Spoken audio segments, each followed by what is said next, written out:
નમસ્કાર, આપની સાથે સચ્ચા હિન્દુસ્તાની ન્યૂઝ સાથે હું છું ઇમ્તિયાઝ ગઝલ। હવે વાત કરીએ આપણે તો બોટાદમાં 2 દિવસ પહેલા હજારો ખેડૂતો સાથે આમ આદમી પાર્ટીના નેતા રાજુ કરપડાની આગેવાની હેઠળ ખેડૂતોનો આંદોલનની શરૂઆત થઈ અને ત્યારબાદ આજે કિસાન મહાપંચાયતનું આયોજન કરવામાં આવ્યું હતું આમ આદમી પાર્ટી દ્વારા। પહેલા તો આમ આદમી પાર્ટીના પ્રદેશના નેતાઓને અટકાવવામાં આવ્યા અને ત્યારબાદ જે ભયાનક બબાલો સર્જાય છે તે મુદ્દે આપણી સાથે વાતચીત કરવા માટે વરિષ્ઠ પત્રકાર જગદીશભાઈ મહેતા જોડાયા છે। તો જગદીશભાઈ, આ બાબતને તમે કઈ રીતે લ્યો છો? પહેલા તો પ્રદેશના નેતાઓની, ઇવન કે પ્રદેશ પ્રમુખ ઈસુદાન ગઢવીની પણ અટકાયત કરવામાં આવી, ત્યાં જવામાં રોકવામાં આવ્યા અને તે બાદ જે બબાલો થયો તેને આપ કઈ રીતે નિહાળો છો? જો આ વાવાઝોડા વાવે એ વંટોળિયા લણે જી, નરેન્દ્ર મોદી આફતને અવસરમાં પલટાવતા હતા, ભૂપેન્દ્ર પટેલની સરકાર અવસરને આફતમાં પલટાવે છે। જી, બોટાદ માર્કેટિંગ યાર્ડમાં ખેડૂતોનું શોષણ થાય છે, એને ભારતીય જનતા પાર્ટીની વર્તમાન સરકાર ધાર્યું હોત તો બિલકુલ અવસરમાં પલટાવી શક્યા હોત, કારણ કે સીધે સીધી માગણી ને સીધે સીધી વાત છે, કોઈ છુપાછુપી નથી। બોટાદ માર્કેટિંગ યાર્ડમાં કડદાની પ્રથા જે થાય છે, કડદો એટલે કટકી, આપણી ભાષામાં કડદો એટલે કટકી, ખેડૂતોને કુવામાં ઉતારીને વરદ કાપી નાખો એના જેવું, એનો માલ સસ્તામાં પડાવી લ્યો અને પછી એમાંથી પણ તમે પાછી કટકી આપવા માટે મજબૂર કરો, એને કડદો કહેવાય। હવે વર્ષોથી આ પ્રથા ત્યાં ચાલે છે, કુપ્રથા, પ્રથાય નહીં કુપ્રથા। તો ઈ મને ને તમને ઇમ્તિયાઝભાઈ ખબર છે ને સરકારને ખબર ન હોય એવું નથી। જો સરકારને ખબર ન હોય તો સરકાર અમસ્તી પણ નકામી ગણાય ને નિકમ્મી ગણાય, અને ખબર હોય તો આપણે જ ખાલી બોલીએ નહીં, નથી બોલતા એનો અર્થ એમ છે કે એમાં એની મિલી ભગત છે યા તો એના આંખ વિચામણા છે। ખેડૂતોના માલ સસ્તામાં પડાવી ને પછી એને હેરાન કરવા, એ બોટાદ નહીં, સૌરાષ્ટ્ર ગુજરાતના 270-80 જેટલા પણ માર્કેટિંગ યાર્ડો છે જેને એપીએમસી કહે છે, એ બધી જ જગ્યાએ આ પ્રકારની રીતસરની લૂંટ ચાલે છે, ઉઘાડી લૂંટ। જી, પણ એને મામા જી સાહેબ, પણ લોકશાહી કઈ તરફ જઈ રહી છે ને? ત્યાં તો પેલા આ રીતની બબાલો સર્જવામાં આવી, ટીયર ગેસ છોડવામાં આવ્યા, પછી ખેડૂતો ઉપર લાઠીચાર્જ કરવામાં આવી અને મેં હમણાં જ ન્યૂઝ જોયા કે પત્રકારોની પણ અટકાયત કરવાની પ્રયત્ન કરેલા પોલીસે। BS9 મહિલા પત્રકાર હતા, એમની પણ અટકાયત કરવાના પ્રયત્ન કરેલા। એટલે જ મેં આપને શરૂઆતમાં કીધું કે રાજ્ય સરકાર ધાર્યું હોત તો આ આફતને અવસરમાં પલટાવી દે, એને બદલે અવસરને આફતમાં પલટાવે છે। કે ત્યાં બોટાદમાં મહાપંચાયતની આમ આદમી પાર્ટીએ 2-3 દિવસની જાહેરાત તો કરી જ હતી। એનો અર્થ એમ છે કે અમથા પણ ત્યાં 1500-2000 લોકો તો માર્કેટિંગ યાર્ડમાં બેઠા હતા, રામધૂન કરતા હતા વગેરે વગેરે। તો જો સામાન્ય સંજોગોમાં 2000 માણસો આક્રોશિત ખેડૂતો ત્યાં બેઠા હોય તો મહાપંચાયતની એલાન કરવામાં આવે તો સ્વાભાવિક 2 ના 5 તો થવાના જ હોય ને।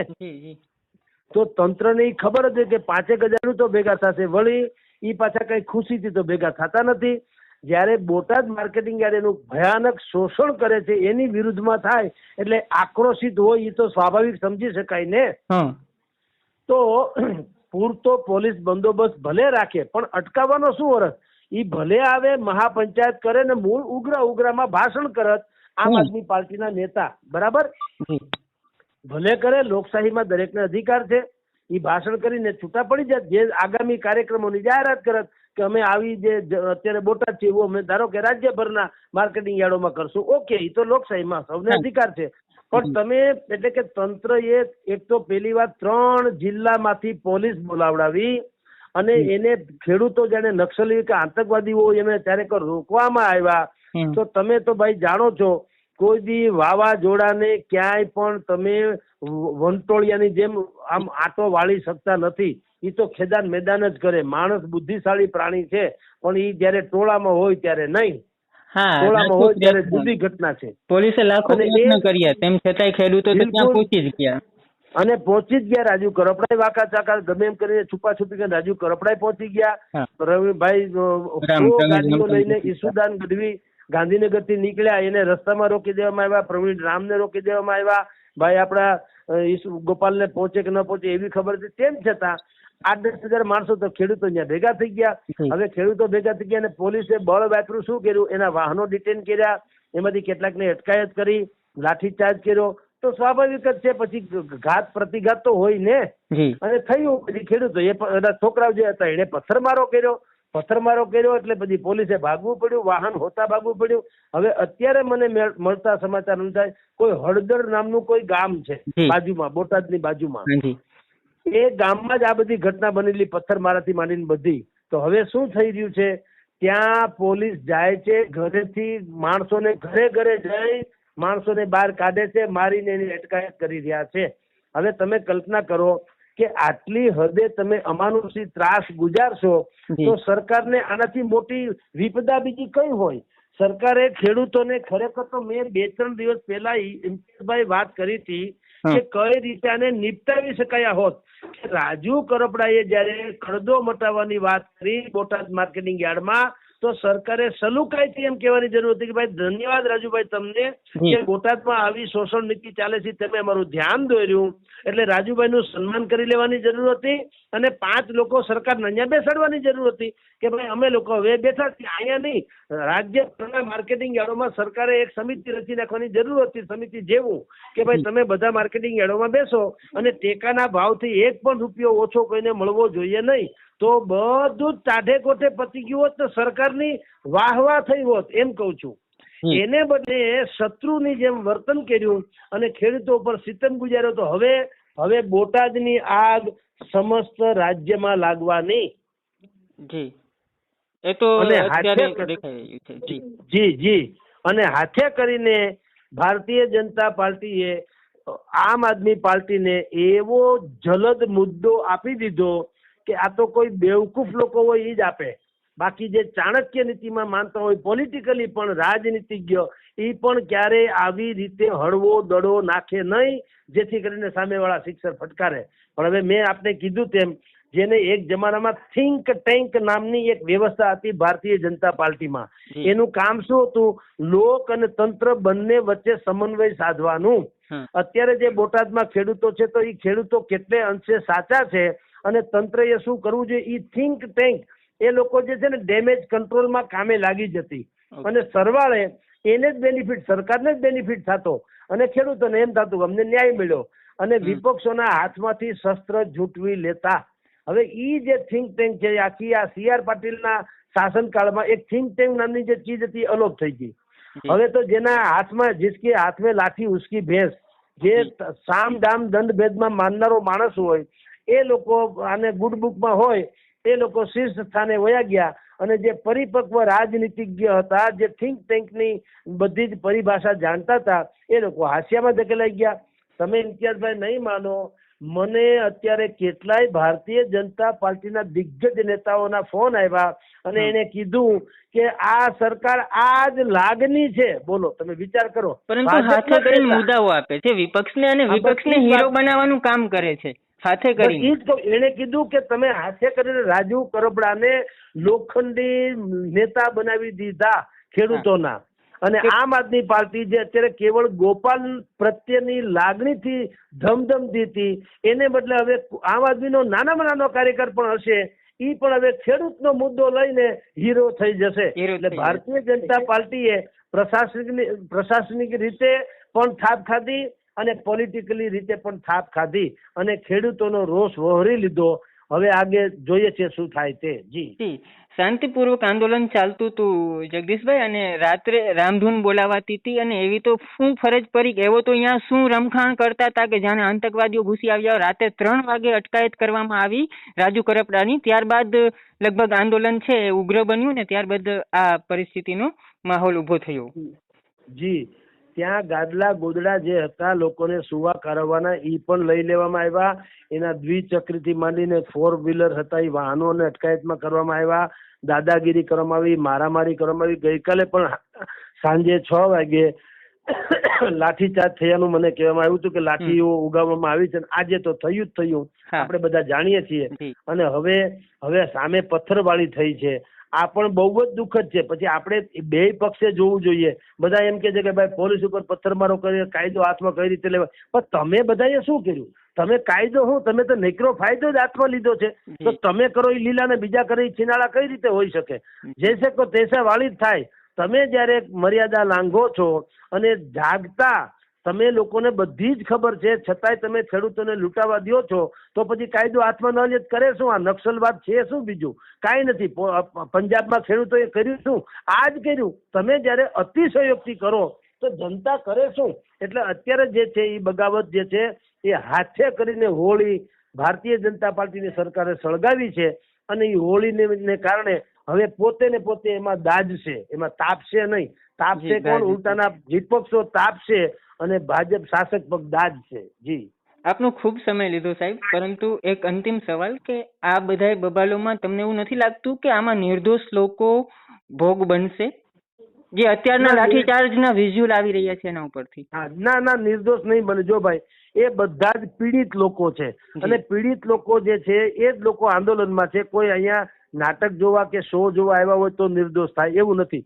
આ બધા જ ખેડૂતો છે, અને ખેડૂતોનો પ્રાણ પ્રશ્ન છે કે ભાઈ અમને માર્કેટિંગ યાર્ડો જેથી મામા કંસના દરબાર જેવા છે કતલખાના, જે આપણે ઘણા સમયથી આપણે કહી રહ્યા છીએ કે આ બધા સહકારી ક્ષેત્રના નામે ઉલ્લુ બનાવે છે, ખેડૂતોનું કાયદેસરનું શોષણ કરે છે.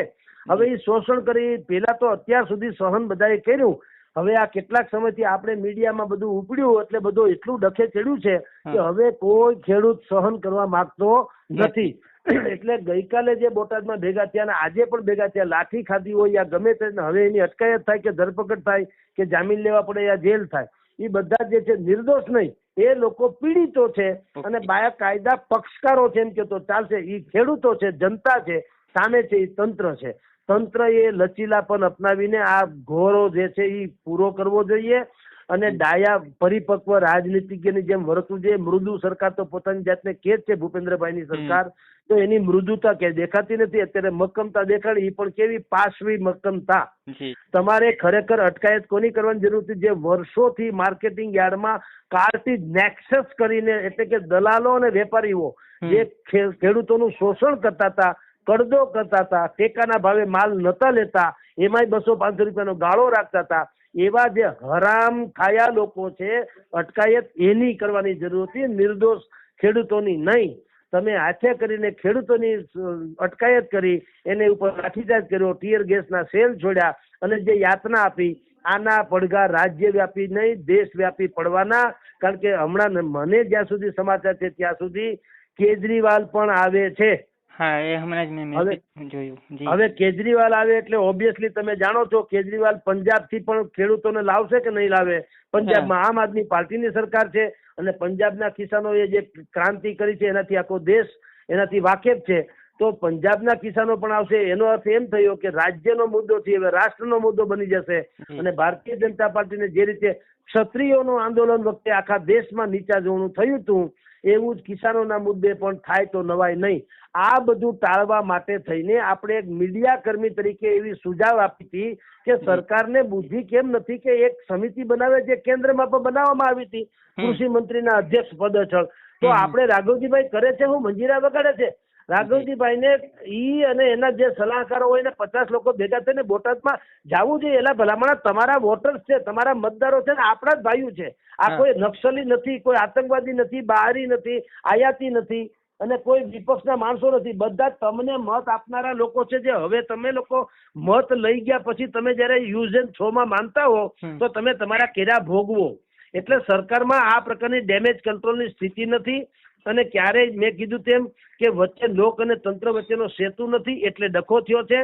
હજી એના હાથમાં હવે જો કે બાજી થોડીક બગડી ગઈ છે, પણ સરકાર ધારે તો હજી પણ કઈક મીઠક વાળી વાત કરી અને આ ખેડૂતોને બધા માર્કેટિંગ યાર્ડમાં એક ચોક્કસ પ્રકારની નવી આચારસંહિતા જાહેર કરીને પણ કે ભાઈ આજ પછી તમારું એક પૈસાનું પણ શોષણ નહીં થાય, સરકાર એની જવાબદારી લે છે.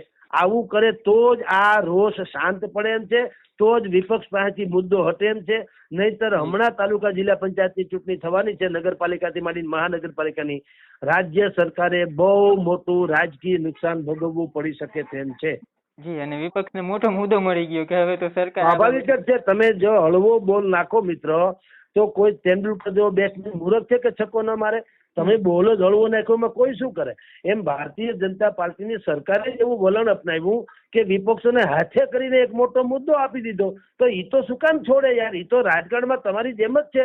તમે ભાજપ વાળા જે રાજકારણમાં છે તો આમ આદમી પાર્ટી હોય કે કોંગ્રેસ હોય એ છે તો પોલિટિકલી ને, તો એ શું કામ મુદ્દો છોડે? હવે તો રાજુ કરપડા અનશન ઉપર ઉતરી જાય કે ગમે એમ થાય, હવે તો બને એટલું લડાવશે. અને બીજું કે અહીંયા ને યશુદાન ગઢવીએ કીધું તેમ હવે એ દેશભર આપણે રાજ્યના જેટલા તમામ માર્કેટિંગ યાર્ડો છે હવે એ તમામ માર્કેટિંગ યાર્ડોમાં આ ડખો શરૂ કરવાના. અને જે આઈસીસી એટલે કોટન કોર્પોરેશન ઓફ ઇન્ડિયા એનાથી માંડીને જેટલા વેર હાઉસીસ રાજ્ય સરકારના ગ્રાફેડ ને પ્રાફેડ ને જેટલી સંસ્થા છે જે લોકો કિસાનો પાસેથી માલ ખરીદીને પછી ગોડાઉનમાં ભરી રાખે અને પછી પાછા વેપારીઓને વેચવા આપે છે, એનું એક આખું કેવું નેક્સસ છે, એવું કેવું ષડયંત્ર છે, કેવો મોટો ઘપલો એમાં અરબો ખરબો રૂપિયાનો છે, ઈ હવે બહાર પાડવાના છે આમ આદમી પાર્ટીના લોકો. તો ઈ તો એવી છે લોકોની આંખ ફાટી રહેશે કે શું યાર આ તો કેવું કહેવાય. સરકાર અને આ બધા તથાકથિત વેપારીઓ જથ્થાબંધ ઓઇલ મિલરો એ બધા ભેગા મળીને કેવો માલ મલીદો ખાય છે અરબો ખરબો રૂપિયાનો, ઈ હવે એ લોકો બહાર પાડવાના છે. તો તમે વિચાર કરો જ્યારે આટલી માણસોને ખબર પડશે કે તમારી કે મારી ખેડૂતને કાયદેસર લૂંટી જ લીધા છે અને એનો સત્યાનાશ થાય, એને પોતાના જ બધાએ તિજોરી ભરી છે, તો પછી કોણ ખેડૂત જે છે જે શાંત રહે? મને કયો. બરાબર છે. એટલે હાથે કરીને બહુ મોટો મુદ્દો આ લોકો આપી દીધો. આપણે 3 દિવસથી હું આ ટીવી ચેનલો વિવિધ ટીવી ચેનલોમાં વાત કરું છું કે આપણે મીડિયા કર્મી છીએ, આપણે ભડકાવતા નથી, આપણે લોકોને જે સમજાવવાની વાત છે એ કરીએ. અને સરકારને પણ કીધું કે તમે રાજુ કરપડાનું બુદ્ધિપૂર્વક સન્માન કરી અને આ મુદ્દો હાથમાં લઈ લ્યો અને તમારે ગામે જેટલા યાર્ડ છે એમાં તમારી સમિતિ બેહાડી દો. હા, તો એક યાર્ડનો પર્દાફાશ થવાથી અટકી જતે એમ, બીજા કઈનું નહીં થતે. હા, પણ હવે મુશ્કેલી ઈ છે કે સરકારને તો અત્યારે શું છે, ટ્રીમન્ડસ બહુમતી છે, 162 ધારાસભ્યો છે, કોઈ આપણું કઈ કરી નહીં શકે એવું માને છે. એટલે એને એની તોરમાન આવી રીતે લાઠીચાર્જ કરી તો હાથે કરીને ભોગવું. હવે બીજું શું, ઘરની વેસી ભરની જેવું કામ થશે. જી સાહેબ, આપનું ખૂબ સમય લીધો, આપનો ખૂબ ખૂબ આભાર અમારી સાથે જોડાયા. નમસ્કાર.